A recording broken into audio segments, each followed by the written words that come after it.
11절까지의 말씀, 하나님의 은혜가 새벽 이슬처럼 이라는 제목으로 하나님 말씀을 나누겠습니다. 말씀을 읽기 전에 어제 텃밭을 가꾸었습니다. 우리 박영배 목사님과 텃밭을 잘 만들어둔 텃밭을 가꾸니까 저녁이 되니까 참 피곤해요. 오랜만에 일을 하니까. 소파에 앉아서 밥을 먹고 장로님하고 약속이 있었는데도 그냥 정신없이 자고 나와보니까 밤 8시 15분가량 돼요. 장로님하고 또 환경센터 때문에 회의를 좀 하고 그때부터 올라갔는데 또 잠잤어요. 새벽 1시에 일어나서 가만히 생각해 보니까 이렇게 일할 수 있는 것 참 큰 축복이다 라는 생각이 들었습니다. 여러분과 함께 이 말씀을 나눌 수 있는 귀한 노력을 할 수 있다는 것 참 감사하고 여러분 고맙습니다. 여러분에게 오늘 시편 46편의 말씀이 귀한 생명의 양식이 될 수 있기를 간절히 바랍니다. 하나님께서 우리에게 주시는 말씀은 시편 46편 1절부터 5절까지의 말씀을 함께 합독하겠습니다. 하나님은 우리의 피난처시요 힘이시니 환난 중에 만날 큰 도움이시라. 그러므로 땅이 변하든지 산이 흔들려 바다 가운데에 빠지든지 바닷물이 솟아나고 뛰놀든지 그것이 넘침으로 산이 흔들릴지라도 우리는 두려워하지 아니하리로다. 한 시내가 있어 나뉘어 흘러 하나님의 성 곧 지존하신 이의 성소를 기쁘게 하도다. 하나님이 그 성 중에 계심에 성이 흔들리지 아니할 것이라. 새벽에 하나님이 도우시리로다. 아멘. 시편 46편의 표제어는 고라 자손의 시 인도자를 따라 알라못에 맞춘 노래라 기록되어 있습니다. 이 알라못은 성경에 딱 2번 사용되는데요. 이 시편 46편에만 나오는 말로 젊은 여인들을 의미하는 단어입니다. 이 알라못이 역대상 55장 20절에 한 번 더 나오는데 여기에 여인들의 노래에 맞추어 비파를 연주했다라는 내용이 있기 때문입니다. 그래서 이 시편 46편은 성가대 지휘자의 인도에 따라서 여인들이 높은 소리로 간절한 마음으로 감사하는 마음으로 불렀던 노래였던 것으로 보입니다. 이 시편 46편의 배경은 이렇습니다. 열왕기하 18장 13절부터 16절의 내용을 보면 아수르 왕 사네립 왕이 유다를 공격하여 온 나라가 유린을 당하고 성전의 왕궁 보물 창고에 있는 모든 은을 다 떼어서 내어주어야 했던 유다의 국가적인 위기 상황을 그 배경으로 하고 있습니다. 개인적인 위기 상황뿐만 아니라 국가와 민족적인 위기 상황을 배경으로 하고 있다라는 점을 기억할 수 있어야만 됩니다. 두려움은 의심이나 절망의 감정과 함께 인간이 경험하는 최악의 고통입니다. 그 두려움은 환경 때문에도 주어지고 미래의 불확실성 때문에도 주어지기도 합니다. 그리고 인간의 두려움은 처한 환경이나 미래의 두려움에 대하여 서로 연결이 되어질 때 우리를 더 깊은 두려움으로 인도합니다. 그러한 마음, 이 시편 46편의 배경을 안고 있는 시인은 그러한 마음을 이렇게 표현을 하고 있습니다.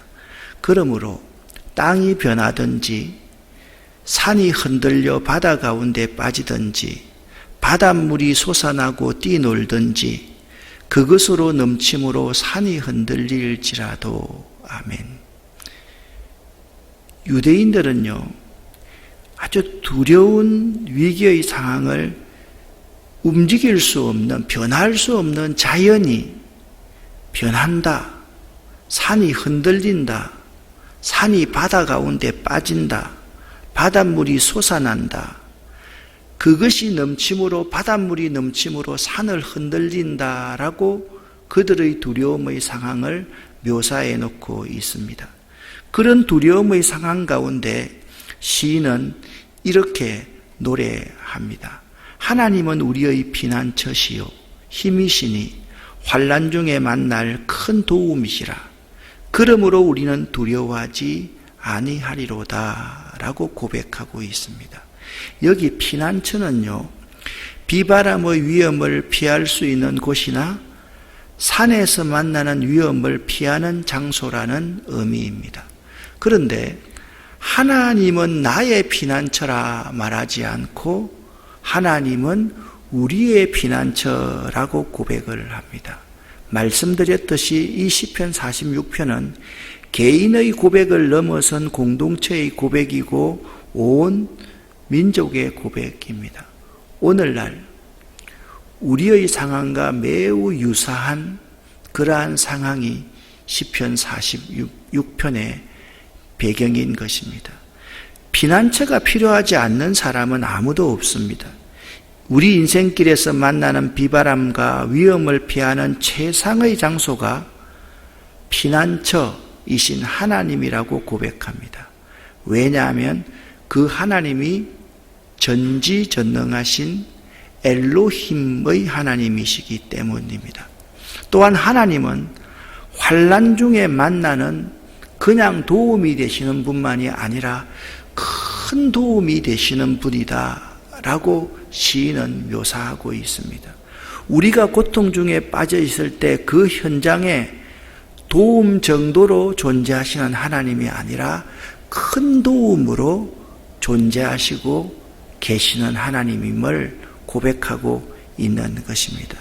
말씀드렸듯이 조국과 민족의 위기, 개인의 당하는 위기 앞에 서 있습니다. 지금 히스기야 왕이 하나님 앞에 나가서 기도하는 그림입니다. 그 시대 근동의 최강국인 아수르의 사네립 왕이 군사 18만 5천 명을 이끌고 쳐들어왔습니다. 히스기야 왕은 하나님 앞으로 나아갑니다. 이길 수 있는 인간적인 확률이 거의 제로인 상태입니다. 국가의 최대의 위기, 왕으로서 최대의 위기, 민족과 개인의 최대의 위기였습니다. 예루살렘 성은 포위됐습니다. 이스라엘은 저들에 의해서 다 멸망받을 수밖에 없는 절체절명의 위기, 절망의 순간이 그들 앞에 다가와 있습니다. 이 광경을 열왕기하 18장 12절부터 15절까지는 이렇게 묘사하고 있습니다. 이렇게 된 것은 그들이 자기들의 하나님이신 주님의 말씀을 듣지 않고 그의 언약을 깨뜨렸으며 주님의 종 모세가 명령한 모든 것을 순종하지 않고 실천하지도 않았기 때문이다. 히스기야 왕 제14년에 아시리아의 사립 왕이 올라와서 요새화된 유다의 모든 성읍을 공격하여 점령하였다. 그래서 유다의 히스기야 왕은 라기스에 와 있는 아수르 왕에게 전령을 보내서 이렇게 말하였다. 우리가 잘못했습니다.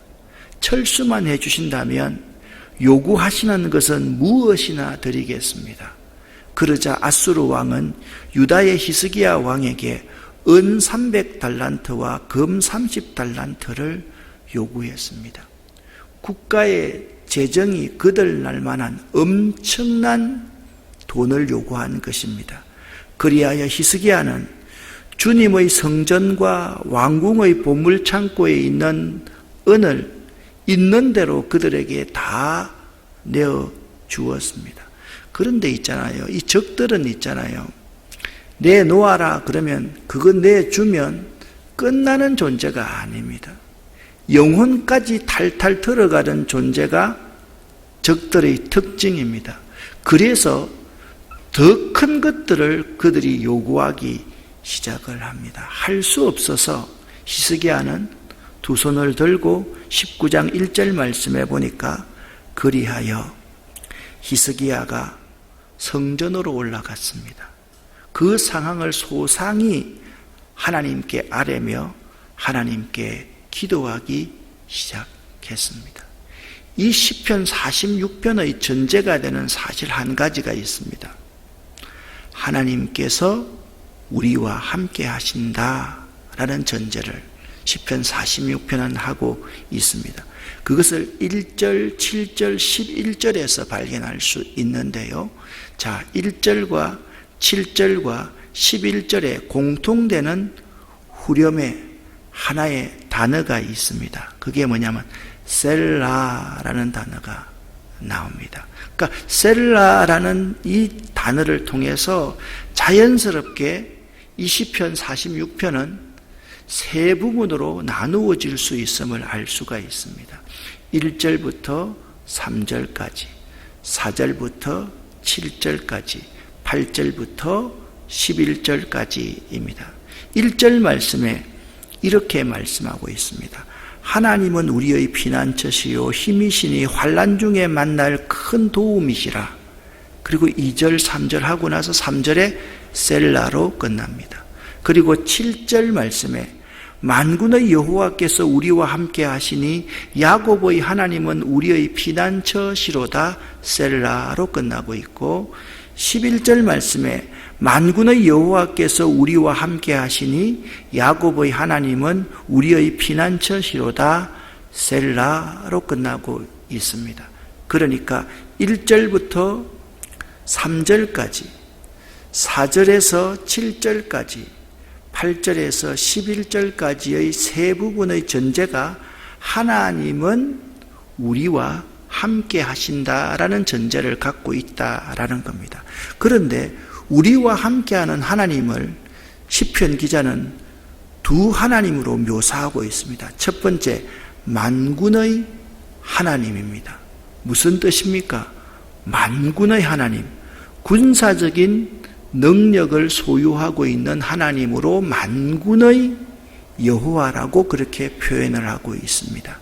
두 번째, 야곱의 하나님이라고 표현하고 있습니다. 아브라함과 이삭과 야곱의 조상의 하나님, 그 하나님은 언약의 하나님입니다. 바로 우리의 능력이 되시는 하나님, 우리에게 언약을 허락하신 하나님, 그 하나님이 환난 중에서 만난 우리의 피난처이시다라고 기자는 고백하고 있는 것입니다. 가장 주목할 이 단어 두 가지를 꼭 기억을 하십시오.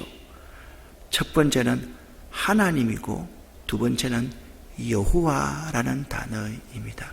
여호와 앞에는 뭐가 붙어 있습니까? 만군의 여호와가 붙어 있고 하나님 앞에서는요 야곱의 하나님이 붙어 있다라는 사실을 알아야만 합니다. 우리도 어려움을 당할 때 하나님을 부를 때 만군의 여호와여 라고 부르면 그 하나님은 뭐라고요? 군사적인 힘이 있는 능력의 하나님입니다. 아브라함과 이삭과 야곱의 하나님이여 라고 부르면 나와 언약하신 하나님이라는 의미가 있습니다. 그 하나님이 우리의 피난처가 되신다라는 것입니다. 이 사실을 확인하게 되면 우리는 더 이상 두려워하지 않게 됩니다. 그래서 1절부터 3절까지를 여러분과 제가 함께 읽어보겠습니다. 세 번역입니다. 하나님은 우리의 피난처이시며 우리의 힘이시며 어려운 고비마다 우리 곁에 계시는 구원자이시니 땅이 흔들리고 산이 무너져 바닷속으로 빠져들어도 우리는 두려워하지 않는다. 물이 소리를 내면서 거품을 내뿜고 산들이 노하여서 뒤흔들려도 우리는 두려워하지 않는다. 아멘. 지금 이스라엘은 아수르의 사네립에 의해서 포위가 되어 있습니다. 이 현재의 상황은 열왕기하 6장 28절, 예레미야 애가 2장 20절, 에스겔서 5장 40절의 말씀을 종합해보면 이스라엘이 포위를 당하고 있을 상황 때는 반드시 이런 위기가 있었습니다. 부모가 자식을 잡아먹을 정도의 엄청난 위기의 상황이었습니다. 포위당해서 모든 보급로가 다 끊겨버리고 물을 다 막아버리니까 나중에 안 되어서 이스라엘은 이런 상황을 많이 당했더랬습니다. 부모가 자식을 잡아먹고 내일은 누구 자식 잡아먹을까 할 정도의 위기의 상황이 현재의 상황이었다라는 것입니다. 그때 4절과 5절 말씀을 보면 한 시내가 있어 나뉘어 흘러 하나님의 성 곧 지존하신 이의 성소를 기쁘게 하도다. 하나님이 그 성 중에 계심에 성이 흔들리지 아니할 것이라. 새벽에 하나님이 도우시리로다. 아멘. 우리는 새벽에 하나님이 도우시리로다 이 말씀을 새벽 기도할 때 하나님이 도우신다 그 말씀으로 많이 인용해서 아멘으로 받아들였는데 오늘 그 진정한 의미를 좀 알았으면 좋겠습니다. 이 예루살렘이 아수르 군대에 의해서 포위되었을 때, 그러니까 쥐새끼 한 마리도 빠져나갈 정도로 포위되었을 때 아수르의 사내립이 모르는 상황이 하나 있었습니다. 아수르의 사내립은 시간이 경과되면 갈증으로 인해서 부모가 아이를 잡아먹는 그런 상황으로 말미암아서 죽을 수밖에 없을 것이다라고 생각해서 그냥 포위망을 아주 촘촘히 하고 18만 5천 명이 그 성을, 예루살렘 성을 에워싸고 있었습니다. 그런데 이 위기의 상황에서 하나님이 예루살렘 성에는요, 밑에서부터 물이 위로 올라와서 실로암 연못을 중심으로 물이 계속하여서 흘러가고 있었던 것입니다. 그래서 아수르의 사내립이 모를 정도로 그들이 성을 아무리 꽁꽁 포위하고 에워싸고 있다 할지라도 이스라엘 백성들은 목마름을 해결할 수 있었던 것입니다.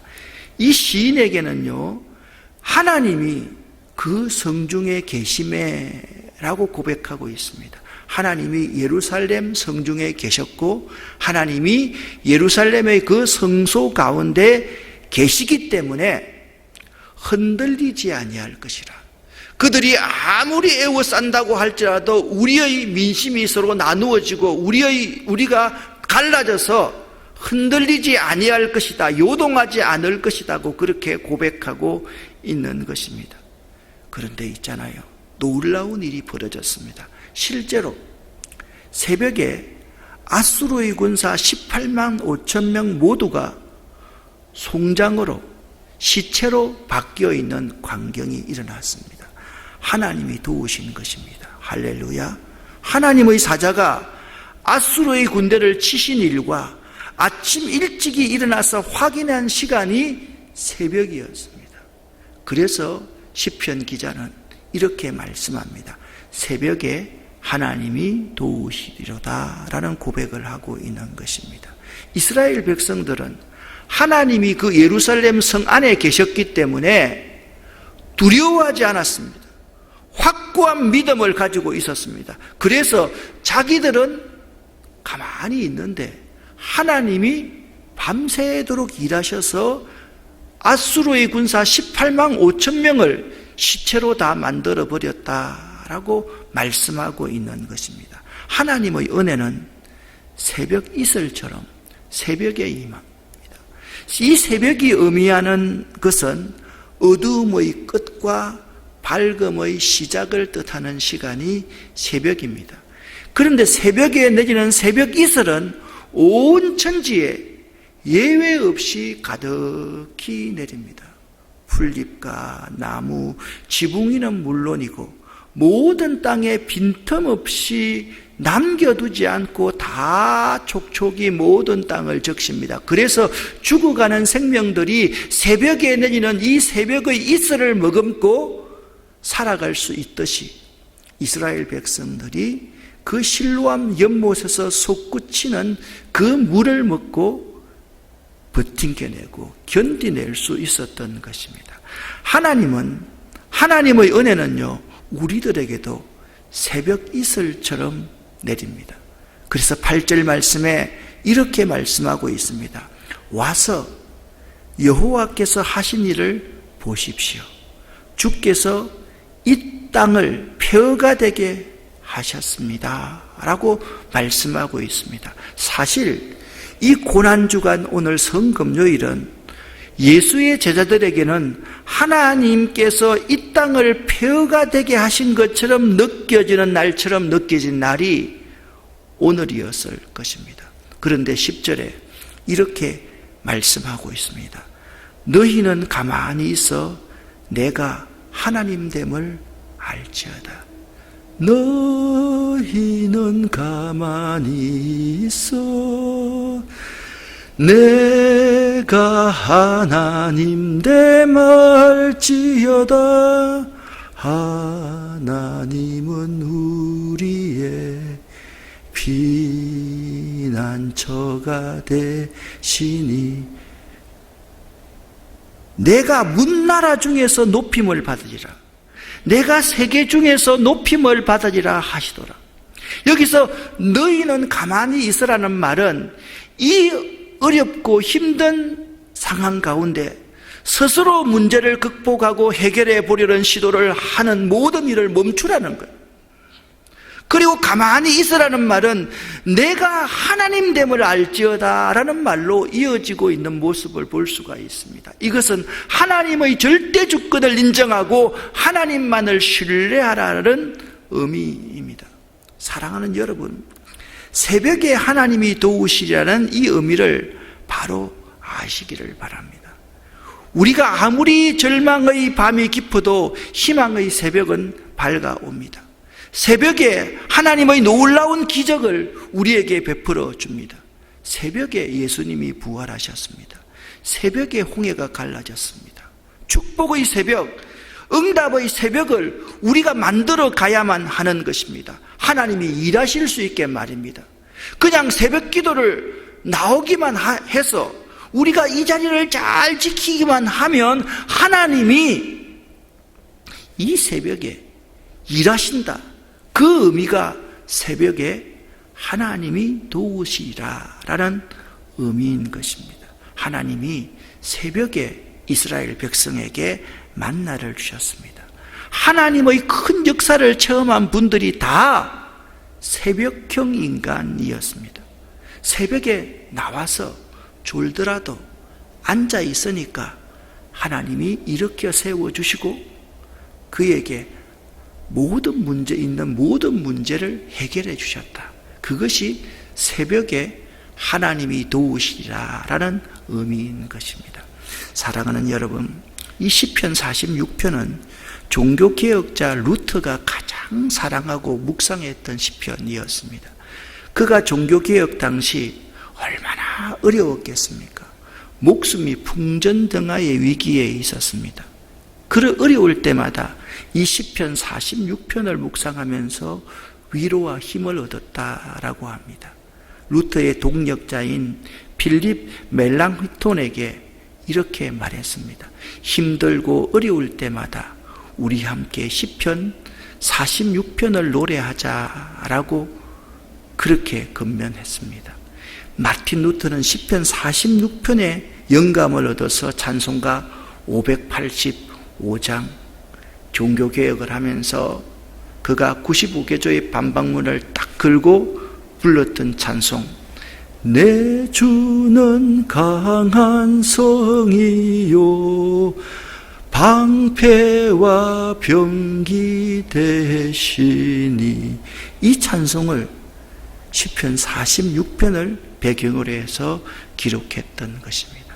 사랑하는 여러분, 피난처가 되시는 하나님, 그리고 두려움하지 않는 우리들의 신앙, 성령의 생수가 흐르는 신자, 새벽에도 오시는 하나님, 하나님께서 우리에게 지금 말씀하십니다. 너희는 가만히 있어라. 너희가 해결하려는 시도를 멈추고 가만히 나를 신뢰하라. 나의 절대 주권과 능력을 신뢰하라. 나는 누구냐? 만군의 여호와다. 나는 누구냐? 야곱의 하나님이다. 그렇게 말씀하시는 하나님을 여러분이 의지하고 신뢰하시기를 바랍니다. 어제 이 말씀을 읽었지 않습니까? 고린도후서 6장 2절 보십시오. 지금이야말로 은혜의 때요, 지금이야말로 구원의 날입니다.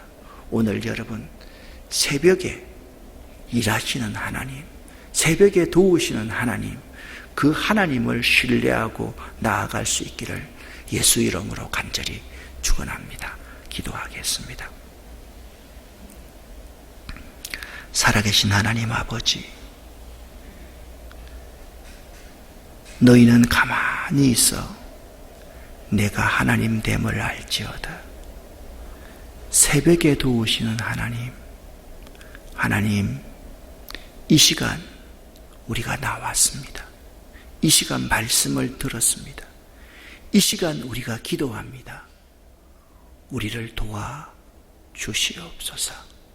우리 가운데 세상의 사단이, 적들이 모르는 성령의 생수가 이 시간 우리들 가운데 잔잔히 흐름을 저희들이 알 수 있게 하시고 이 생명수를 마실 수 있도록 도와주시옵소서. 하나님, 새벽 이슬처럼 우리 모두에게 빠짐없이 내리어 주시옵소서. 예수 그리스도 이름으로 축복하옵고 간절히 기도 올립니다. 아멘.